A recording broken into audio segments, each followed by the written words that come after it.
Think Again TV is produced by Centre for Inquiry, Canada's premier venue for secular humanists, atheists, skeptics, and free thinkers.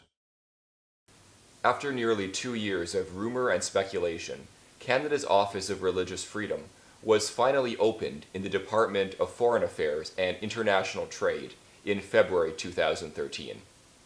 The office's stated mandate is to oppose religious hatred and intolerance, and to promote Canadian values of pluralism and tolerance abroad. There are indeed many cases of persecution that deserve the attention of the international community.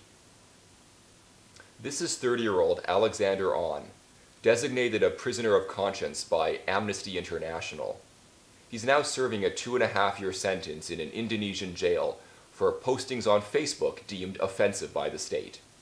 He's been subjected to mob violence, beaten by other inmates in prison, and forced to recant his statements. What were his criminal words? God doesn't exist. Alexander On is an atheist.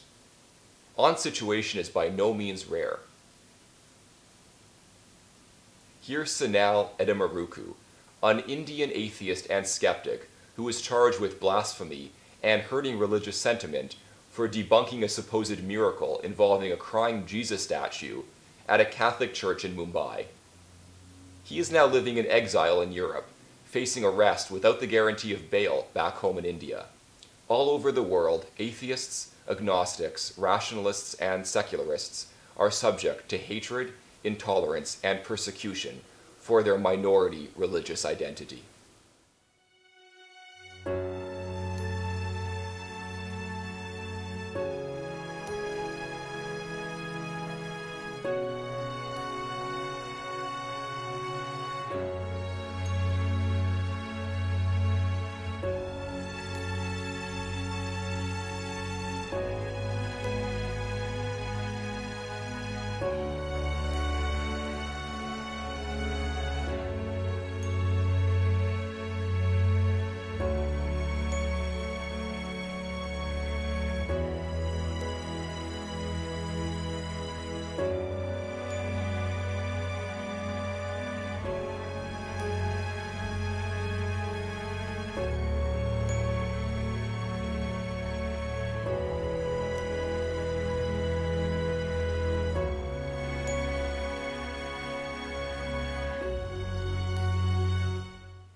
But not everyone seems to have accepted that atheists are in need of protection from persecution.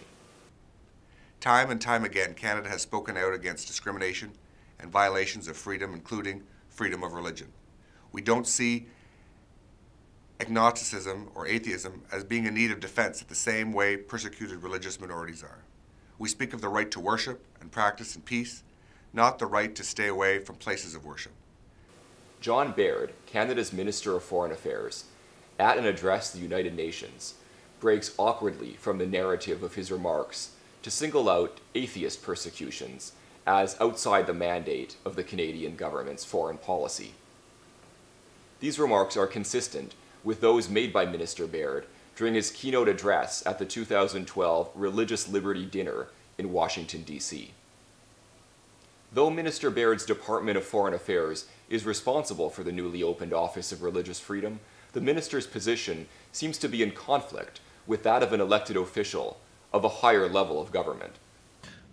This is an office to promote religious toleration and religious diversity. And in fact, as President Malik himself said, people who choose not to believe, that's a valid religious and democratic perspective that we all must also accept and promote. We do not, we cannot, we're not trying to impose, we're trying to respect people's own religions, their own faith choices, not impose those faith choices or non-faith choices on others. And so it is, just as it is important that religion be expected, or be respected in a pluralistic and democratic society by those who don't share religion, it is likewise expected in a very religious society that those who don't share faith will be respected as well. And the confusion runs even deeper. In the scramble with media immediately following the announcement of the Office of Religious Freedom, Andrew Bennett, appointed to lead the office, made positive remarks about protecting non-believers. This is not about a theological question. It's about a human question. It's a human issue, not a theological issue. And so all religions, all people of faith, and again, those who choose not to have faith, need to be protected. Their rights need to be respected. And so that's what this office is about. It's promoting that. That's the mandate. But the very same day, Canadian Immigration Minister Jason Kenney went on CBC's Power and Politics, where he failed to give assurances atheist persecution would be of interest to the office, appearing unprepared to answer that particular question. The government is either engaging in deception or is genuinely confused about their own position. Despite assurances of wide consultation and due diligence in preparing the Office of Religious Freedom, ultimately the problem is that the government had made no actual effort to include non-believers, while ignoring open invitations from secular groups to serve as consultants.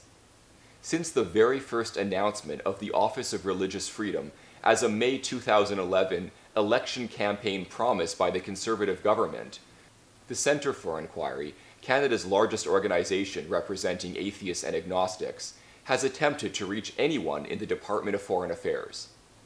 Dozens of phone calls and email communications were unanswered, dismissed, or given the runaround, as CFI tried desperately to set up a meeting with those involved in organizing the office to discuss cases like that of Alexander On. CFI released a statement calling for the government to support Mr. On, but the only response we ever got were vague assurances that the government was monitoring his case and would take every opportunity available to raise concerns on human rights issues. Somehow that opportunity never materialized. In fact, while the Department of Foreign Affairs has released statements condemning over 30 violations of freedom of religion affecting individuals with minority religious identities, the cases of atheists imprisoned, sentenced to death, or burnt by angry mobs for blasphemy have received not a single statement. Nor does the mandate of the Office of Religious Freedom make any mention of protection for non-believers. Other than brief remarks under the glare of the media spotlight, the government has taken no action whatsoever to follow up on their brief and inconsistent promises to speak out in defense of atheists and agnostics. This lack of sincerity isn't shocking. Closed-door consultations on the office were made mostly with members of the Christian faith. In documents obtained through Freedom of Information requests, the Canadian Broadcasting Corporation found that a private meeting was hosted by Minister Baird to consult with 6 official panelists, 4 of whom were Christian. A private document that served to provide talking points for the minister does address the question of how participants were chosen for these consultations. However, the document is redacted at this and only this point. When CBC complained to the Information Commissioner, the government finally provided the missing piece, which read, "If pressed, why were there no panelists of the Islamic faith?" The scripted answer provided, "We invited panelists from the Muslim community, who, unfortunately, were not available." There are roughly 1 million Muslims in Canada. Although we can't know for sure, we might be skeptical of the claim that there were no Muslim spokespeople available. What we can know for sure, though, is that there were atheist representatives ready and willing to participate in these consultations. And what Minister John Baird now knows is that atheists, no less than members of religious communities, deserve protection against the very real persecution that they face. In his keynote address before the 2012 Religious Liberty Dinner, Minister Baird quoted the words of William Wilberforce, "You may choose to look the other way, but you can never say again that you did not know." Minister Baird, now you know. Atheists and agnostics do need your help. The lives of innocent people are at risk. What will our government do? And what, concerned citizens, will you do? You have a voice too, and your government needs to hear it. Please contact the Office of Religious Freedom and express your desire to see persecutions against blasphemy and non-belief incorporated into the mandate of the office. Email rff-flr@international.gc.ca. Please subscribe to our channel, Think Again TV, to receive updates on this issue. In a future episode, we'll profile Dr. Andrew Bennett, Canada's new ambassador for religious freedom. We'll also respond to your feedback. Have you been discriminated against, at home or abroad, as an atheist, agnostic, skeptic, or free thinker? If you have, please take a stand and tell us your story. Email info@cficanada.ca or call our office at 416-971-5676. Let's provide the new Office of Religious Freedom with all the information they need to make as positive a difference as possible. Thank you.